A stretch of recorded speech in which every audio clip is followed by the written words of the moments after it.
Okay, so let's discuss the time when the nation fell. What were the circumstances as you remember them around the time of the departure of the Honorable Elijah Muhammad and the changes that began to take place? Well, it was nothing really. There was no expectation of the fall, and the nation didn't fall when Elijah Muhammad left us. It was a process, and when we heard that the messenger, by way of radio and word of mouth during the day, that the Honorable Elijah Muhammad had passed away, the disbelief in that was quite prevalent among the believers.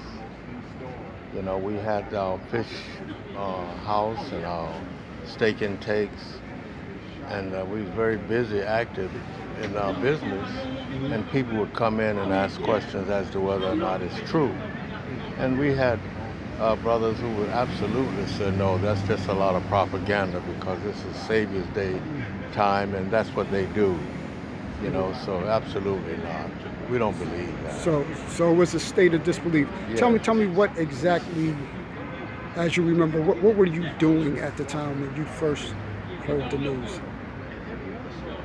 I think I was working in one of the businesses, and I was in one of the businesses, and someone came in and spoke to, and asked a question as to whether or not it's true. And either I was buying something in one of the stores, the store I think was on 7th Avenue, which was a fish house, one of the new businesses that we had opened. And I think I was buying something from the store when that happened. Okay. And I wasn't upset over it because I didn't believe it. It was just propaganda to me. And if I'm not mistaken, I walked down 7th Avenue and ran into Brother Raymond, who was a very popular brother. You might have seen him on television when the Soul interview. Yes, the Soul interview. Yes, the brother that was identified. The one that had the holes in his shoes. Yes, yes. Okay. Yes. All right. And so I met him, and we was just laughing and joking about how the propaganda of the devil was so strong. So it was no sadness that day, right. You know. But when we went to Chicago, we took planes. We chartered a plane, and on Savior's Day, and as we was getting off the plane, Brother Akbar came and said, "Yes, it is true." That we didn't know until we got to Chicago for sure as to whether or not that was true. So was this at the airport? That was at the airport. Okay. We landed in Chicago. Was it Midway or O'Hare? I think it was O'Hare. O'Hare, okay. And that's how it happened. We got there, and they announced Warith Deen Muhammad, and was introduced to the public and to the world as the new leader of the Nation of Islam. It was some was very sad, and we saw tears, and others was praising Allah for the transition of Mr. Warith Deen Muhammad, and others was grumbling. It was a mixed audience and a very different kind of atmosphere than what I was familiar with. You know. But Akbar and I was sitting together, listening to the minister speak, and I think some of the comments that we heard, I think we hunched each other, you know. Like nudged each other. Nudged each other, yes. He was speaking, you know, that was, did you hear that? Oh, wow, what does that mean, you know? But yes, and you know, it's amazing, these things. Let's backtrack. What particular comments do you remember that made y'all nudge each other? One of the comments was after Brother Farrakhan spoke, Warith Deen Muhammad made reference to emotionalism, and there would be no, I don't know if he used the word sentimentality because I've heard him use that quite a bit, Right. but he talked about the waves of emotion shaking the curtains of the nation, you know, and we knew. I'm doing the interview. We knew that he was making reference to Minister Farrakhan's accepting him as the new leader of the Nation of Islam. And, Oh, okay. So in those comments you heard inference to Minister Farrakhan. yes. Okay. Yeah. Okay. You were about to say something. Yes, I don't recall exactly how I got to the rostrum where the messenger was. I was on the stage, and I don't know whether it was in the mosque or whether it was in the auditorium. I really don't remember where we were, but I do remember being on the stage where the body of Elijah Muhammad, and they was trying to fix the direction of his head to a certain part towards the Kaaba, of course. Yes. And but I observed a lot of things that sort of, you know, surprised me. You know, there was a few that I was able to recognize that was a little. They had been drinking. I could smell alcohol on a few. You say they?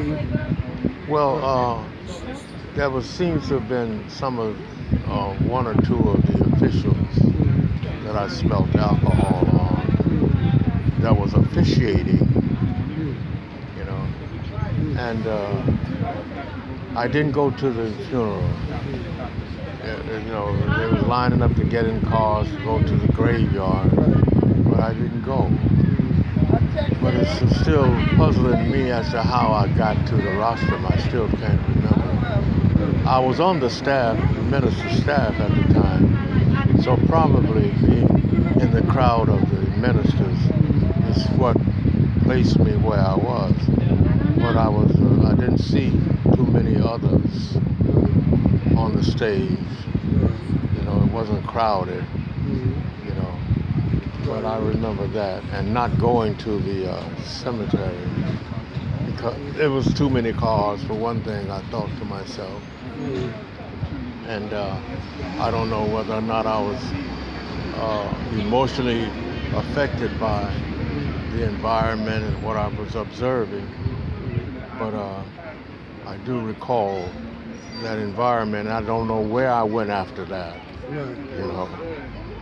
Yes. Okay.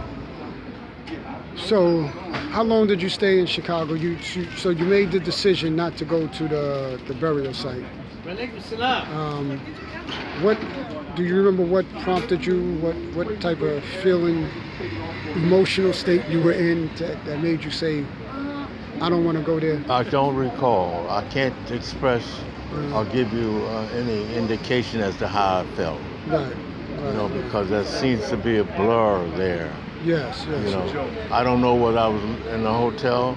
I don't know what time we left. You know, but I know that we had to go back on the plane. Okay. So maybe if I find the schedule, you know, or someone else that was with me might be able to fill it in. Right. But I'm oblivious to all of the after. Yes. You know, after not going to the cemetery.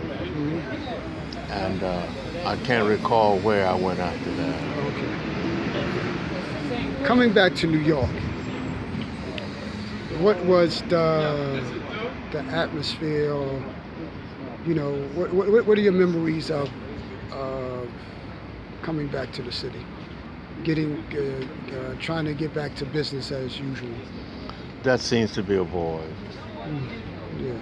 You know, I get that mixed up with we going to Chicago. The minister, we chartered a plane to go to Chicago. Walaikum salam. How you feel, Bilal? It's a negotiating business.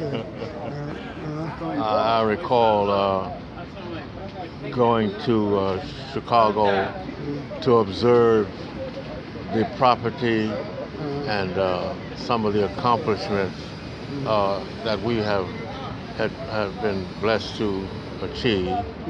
You know, the minister, Dr.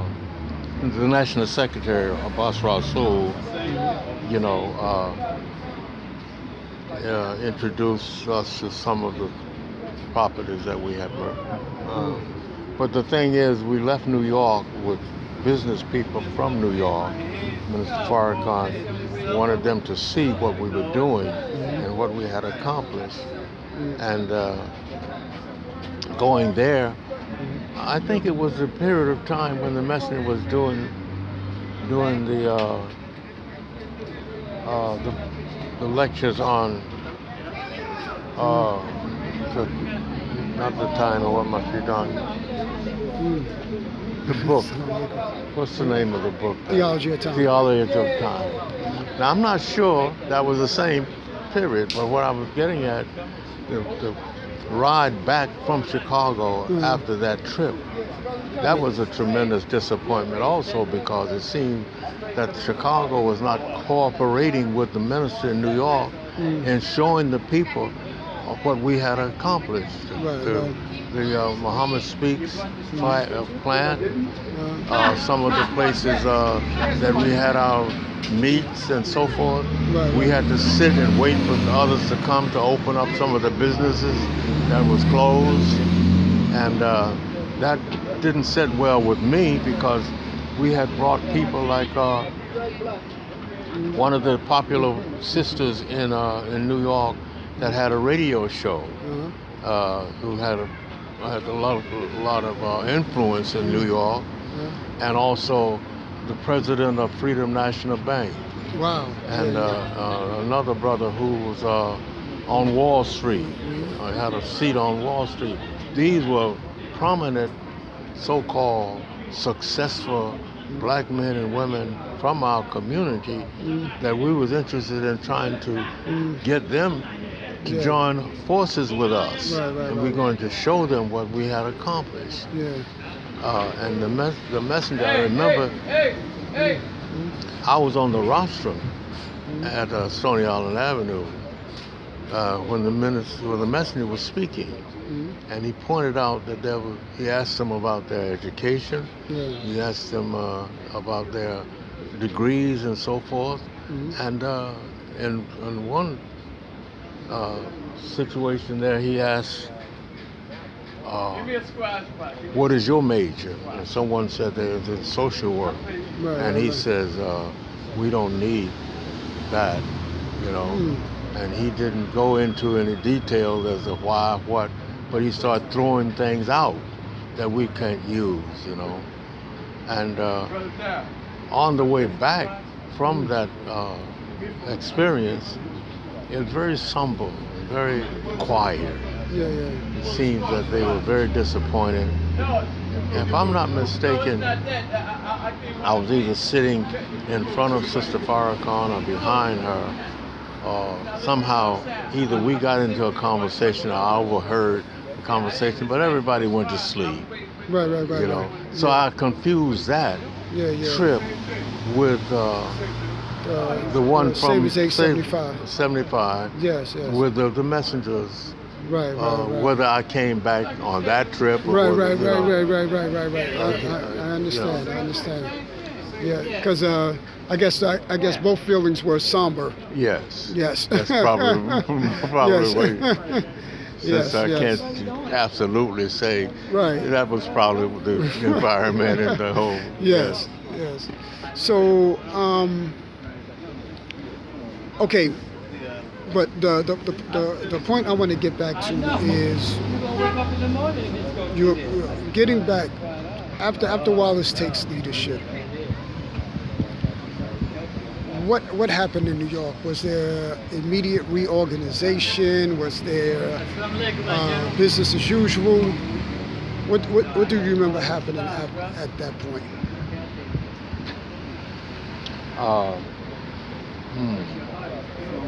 Walaikum salam. Yeah, so many things happened that seem similar until when I think about it, the thought came to mind was different than what you're asking. Right. I recall, I'm wondering whether or not, it can't be, because this is an incident that occurred after the messenger had left us, and there was political things going on, and I went to Chicago, and as minister from Philadelphia, Jeremiah, I went to Chicago as his assistant. So you were assigned to be an assistant to Jeremiah? Yes. So there was some reshuffling? Yes. Okay. Did you have to relocate, or did Jeremiah come to New York? Jeremiah came to New York. Okay. And he held both posts. He held New York and Philadelphia. So he was a minister in both places at one time. Yes. And okay. The question is that... No, you were about to say something about being in Chicago as assistant to Jeremiah. Yes, but you was asking me about the transition. Don't worry about that. We'll get to that. You gotta continue along this thought, and then we'll come back. And what was I saying? You were saying that it was an incident in Chicago when you went to Chicago as an assistant to Jeremiah. Yes. Well, it happened here that the Minister Jeremiah asked me whether or not it is true that I was hanging out with Minister Farrakhan. And I questioned that, hanging out. I said, I speak with him. I said, we're neighbors. He lives around the corner from me, and I do speak to him because the minister at that time was not coming to the mosque. He was in transition. I don't know had it had been consummated or totally agreed on, but he was waiting either to have an assignment or he was waiting to get to the assignment that had been given to him. I says, but he said to me, Jeremiah, when he asked the question, and I said that he's my neighbor and I do see him. He said, well, brother, anybody that hang out with Minister Farrakhan can't be my assistant. And it seems that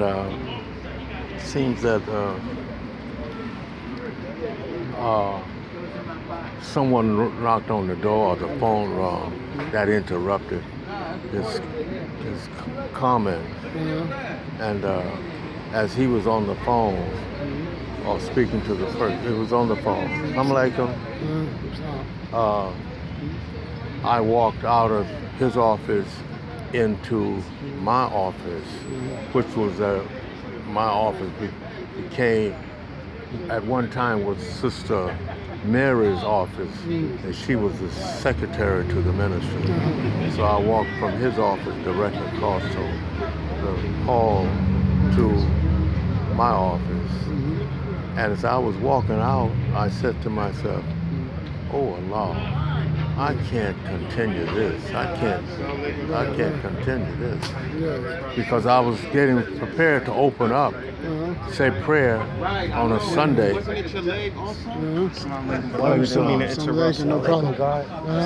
I was getting ready to open up for the minister.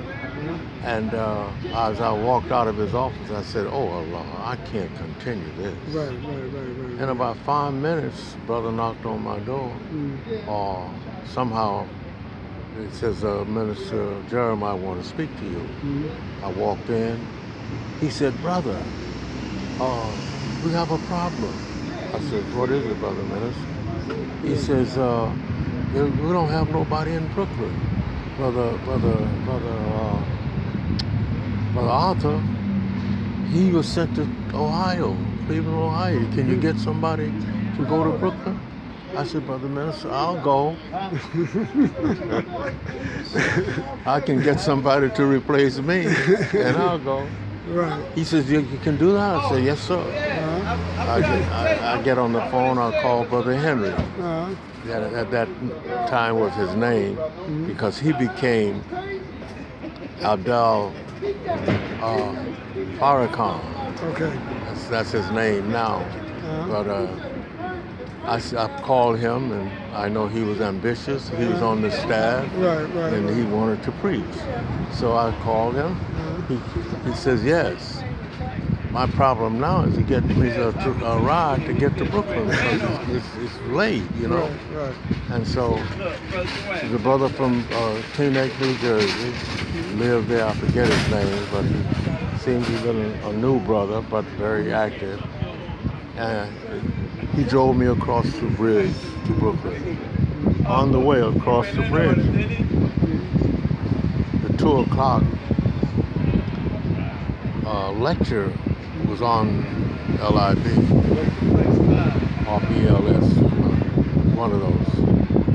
And I heard the brother that I had given the assignment to say, we don't know how to choose a leader. If we had the power to choose a leader, we would choose a light-skinned, curly-haired man. I said, oh my God, this man ain't saying that. But after that Sunday, I didn't come back to the mountains. It seemed that Jeremiah didn't look for me. I didn't come back. But what I did later... So again, that was another inference to Farrakhan, of course. The light-skinned curly. Yes, man. Absolutely. That's what it was. Yes. You know, I couldn't think of nothing else this man was saying other than that. Yes. You know, because Minister Farrakhan was out there. Right. Minister Farrakhan revolutionized New York City. Yeah. He bought the property there near Yankee Stadium, and a huge Olympic-sized pool for the sisters to swim in. Yes. It was one of his aim and purposes for, buying it, or it had something to do with it. Beautiful place. Woodicrest. Akbar's old orphanage. Yes. And I took him over there. I'm getting him acquainted with what we had done here in New York City. Took him over there, and he stood in the middle of this gym laughing, talking about the big pink elephant. This thing ain't nothing but a big interruption to our progress, or something stupid, you know. And all of that was piling up in me. One reason that I guess I said I can't continue this. But I didn't go back. But what I did, I went to Chicago for one of the monthly meetings they had. It turned out I went to the wrong month. 1 month is for the West Coast. One meeting is the West Coast, and one is for the East Coast. Okay. They had separate meetings. You know, it seems that way when the messenger was with us. You know? And so I happened to go to the West Coast meeting. But the regional ministers, they had privileges. So Minister Jeremiah happened to be there. You know, I was there, and Imam was the teacher. You know, he was teaching. And Jeremiah came in. He came in late, but he found me there. So he spoke to me as if we had been speaking all the time, you know. But little did I know, he went to Dr. Akbar, Naeem Akbar, who was in charge. He was his Warith Deen Muhammad's assistant at that time. He questioned my being there. Jeremiah did. And so during the intermission, Naeem Akbar called me on the side and says, your minister says, I wanted to know why are you here? You know? He says, is there a problem? He says that he didn't give you permission to be here. I said, yes, sir, it is a problem. I said, I don't think that it's time to discuss it because it's rather lengthy. He asked me a few questions like, is it that you don't feel that you can work with him or you don't get along or something? I says, all of that, brother minister. Yes. He says, I tell you what, can you stay over? It just so happened the brother Leroy from St. Thomas had came from St. Thomas, and he was there for that meeting. And he wanted to leave, so he told me, he said, listen, I got another day or two on the hotel that I have. He says, you can take the key and say, because I got to get back. You know, he didn't know anything about my problem, but this, he came up with that idea, and it just worked for me. And that happened before Naeem Akbar asked me if I could stay over. So I was able to say yes to that. He said, well, you meet me tomorrow in my office and come on, we'll talk about it. And I did. I went. So you stayed in Chicago, and what transpired after that? I went to his office and we had a conversation as to the problems we were having here in New York with brother Jeremiah. And he told me to go back home and he would contact me. A week later, I got a call from him and he told me that he was sending me a ticket to go to Richmond, Virginia. That was my first stop. And each week after that, he was sending me someplace. I taught in Richmond, Virginia. I took my wife. We had a beautiful time there. I had dinner after Minister Benjamin, I think his name was. An older man who was once a messenger stayed at his house in Washington, D.C. And they were very southern people. Me being from the South, you know, at jail, we had fun, you know, after I taught that day. And also, Jeremiah had introduced me into how to raise money for the number 2 poor and all of that. So I went there and used a method that Jeremiah had introduced me to. And we raised a lot of money from the believers there. They were so excited.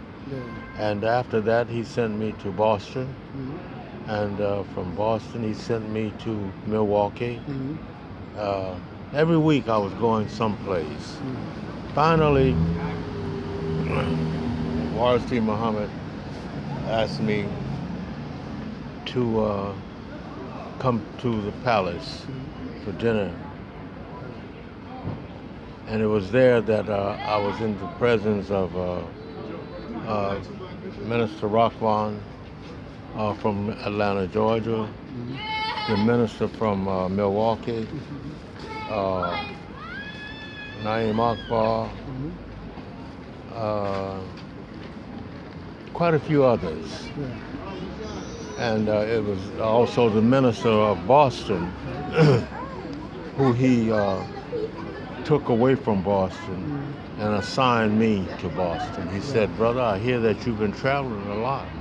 He said, well, I'm going to bring you in on that. I'm sending you to Boston. Warith Deen Muhammad sent me to Boston, and that surprised me. I thought I was being sent someplace, but I thought it would have been Richmond, Virginia, or somewhere in the South, you know.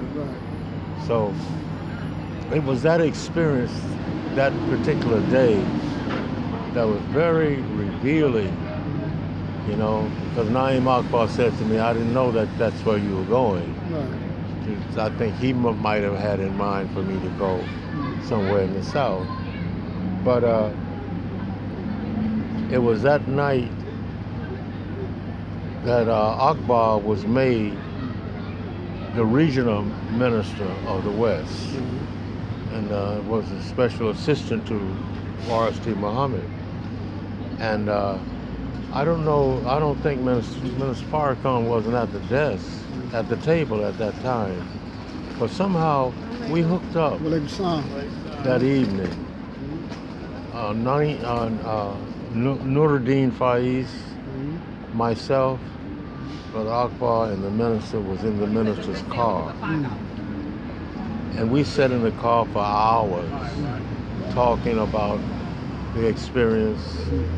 And the minister said to Brother Akbar, he says, brother, you're not my boss. He says, all that I ask you, don't send me to Timbuktu. Yes, I heard that one. Yeah. And so, just the discussion that night, right, and what I had experienced that day, it was a whole night. It wasn't in the day because it was after Warith Deen Muhammad had given his lecture in the church that I sat waiting for them to call me either to the house or wherever we were supposed to meet. So it was all at night after the meeting. I think we sat in the car in front of the Commodore Hotel, not the Commodore, Comac, what's the name of the hotel that was? Oh, anyway, we was there, and good to see you. It was there that we spent the whole night, I think. Probably daybreak, we was still in the car talking, you know. But anyway, that was the experience of me being introduced to Boston. Went up to Boston, and that was an experience also, you know. Wow. So how long were you in Boston? Almost a year and a half. Year and a half. Okay. And then from there? From there, I decided that I had had my fill of ministry because Minister had taught me well about his experience in Boston, and I ran into a lot of that.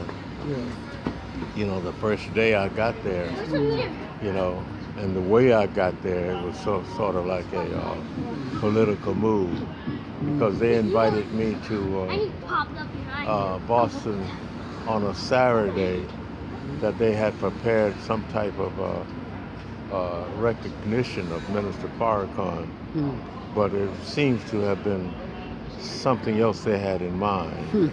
You know, me coming there, I resisted going, but somehow they had gotten to my wife, and she was like encouraging me to go. I was supposed to go that Sunday as opposed to Saturday. But that event was to take place Saturday night at a hotel, some type of celebration.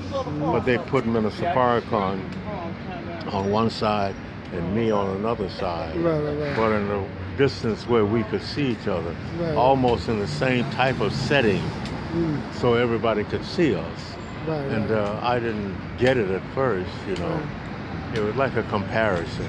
You know, here's a guy that's coming in to take his place who had been there for years, and a new guy coming in.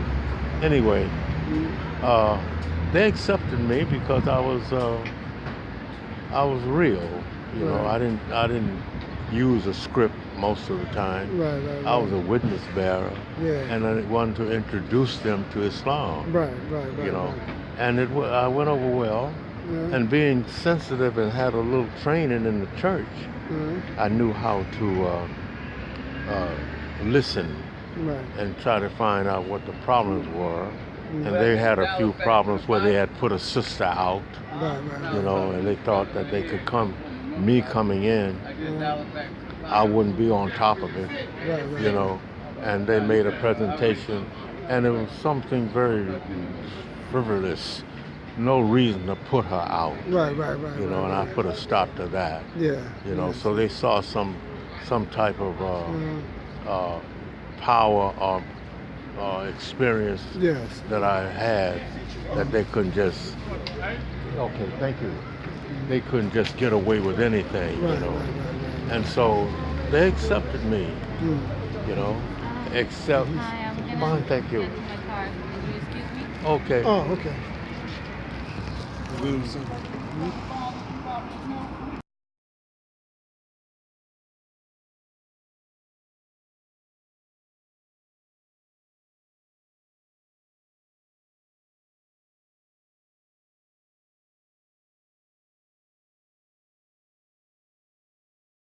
Warith Deen Muhammad really was not using, he really had no intentions of me staying in Boston. The same thing that he did to Captain Yusuf Shah, sending him from New York as a captain to Texas to become a minister. And he wasn't a minister, he was a teacher, he was a military man. But I discovered that from because he had, Warith Deen Muhammad had his own man that he had experience with for years to become the minister in Boston. Muslim brother who was a Sunni Muslim. Okay. You know. So at that time, were you still teaching the teachings of the Honorable Elijah Muhammad, or were you transitioning into Sunni?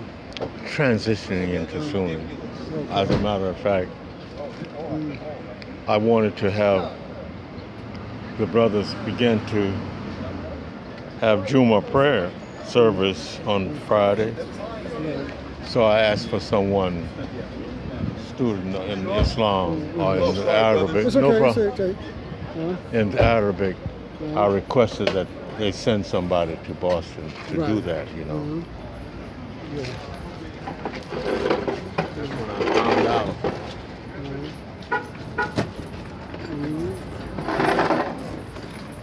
That he already had his man. Oh, okay.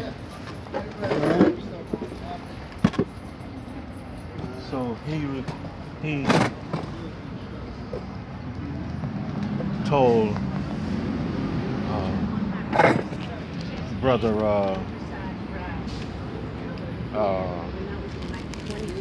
the Arabic teacher here in New York, Aziz. Aziz, okay. Yeah, to come to Boston. Oh, Maceo Aziz. Yeah, Yeah. Maceo Aziz. Okay. And so I called New York and told Maceo Aziz that you were recommended to come to Boston. So I paid his way here and to Boston. And him and his wife, who's got a hotel for them, and Sister Aziz, I think her name, Aziza. Right. And he came on a Sunday morning. And we met at McDonald's, Dunkin' Donuts. And he brought the brother, Hakeem, I think his name is. I think he's still the Imam at the mosque that we had there in Boston. All right. Okay. Very good. Shakir. Yeah. And we sat and talked. And the first time meeting this brother, you know, he hadn't been to the mosque, but Warith Deen Muhammad had been talking to him. So he knew of me. You know, I didn't know him at all. You know. But that's when I discovered the whole thing was a sham. Yes. You know, Warith Deen Muhammad said to me, he said, brother, you'll be hit in the head with many blows. But let's pray Allah you don't get hit with a fatal blow. And when I heard that, I said, damn. Oh, yes, sir. Assalamu alaikum. I said, I didn't come here to get hit in the head at all, you know. And then I was going back. Wa alaikum salam, beloved. How you? Everybody I don't know. Yes, sir. Me?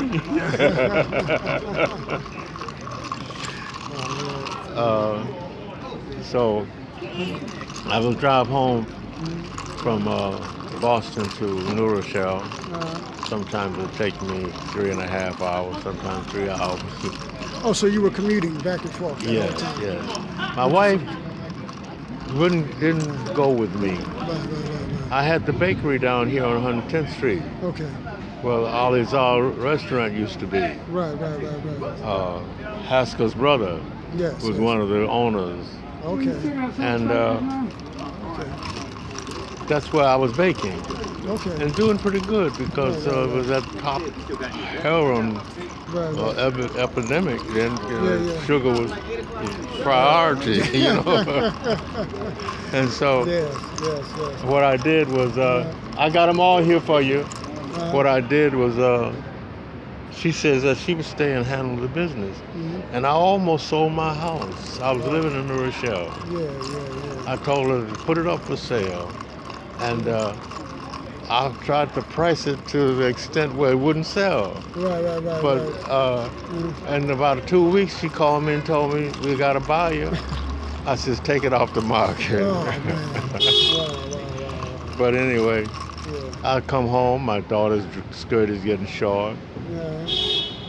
My son's voice is getting a little heavy. Yeah. And he's like not acting the same way Right. I thought he was supposed to act. Yeah. So I said to myself, let me get the hell out of here. Yeah. You know, I says, I'm teaching these people and talking about how to raise their children, and I'm going home and mine is getting ready to go to hell. Yeah. So the new orders was, Yeah. if you wanted to transition from one place to another. Yes, sir. You want 2 bean pies? So at that point, so you made that decision to focus now on your Yes, family. and they had made a rule that if you wanted to leave your post, you have to have an election. Someone from the mosque or someone from Chicago will preside over it. Well, I let it be known to Ali Rashid here, Right. and he almost said to hell with it. Right. I'm not going. Yeah. I contact Chicago, Akbar. He was the second best man for it. Yeah. He didn't dignify. Right. So I decided that I have my own election. Because it's going into months, months. Yes. Nothing's changing. Yeah. So I called an election, had everybody come in, and they they nominated me, and I declined. Right. And so it was, I think, 2 others that the brother, who was now teaching Arabic in the school across the street. Right. My mistake that I made was have it in the mosque instead of across the street with more lights and things on, just come in the mosque on a Tuesday. Right. All of a sudden, there was more people coming to the class on Tuesday than there was coming to service on Sunday. And Warith Deen Muhammad had said to me not to teach from any hadith. Right. He will give us the hadith to teach from. Okay. Right? So here this brother teaching from hadith. Yeah. He's teaching, he's into Islam. Yeah. And of course the people was interested, Right. But then the comparison, of him and me. Right. I'm talking one thing, he's talking another, Yes. but it's all the same, but Right. because of the scholarly, Right. and so that sort of discouraged me, Right.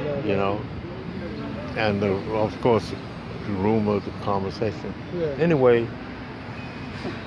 he was there as a candidate. Yeah. And of course, they voted him in. Yes. It was fine. It went well. Yes. Yes.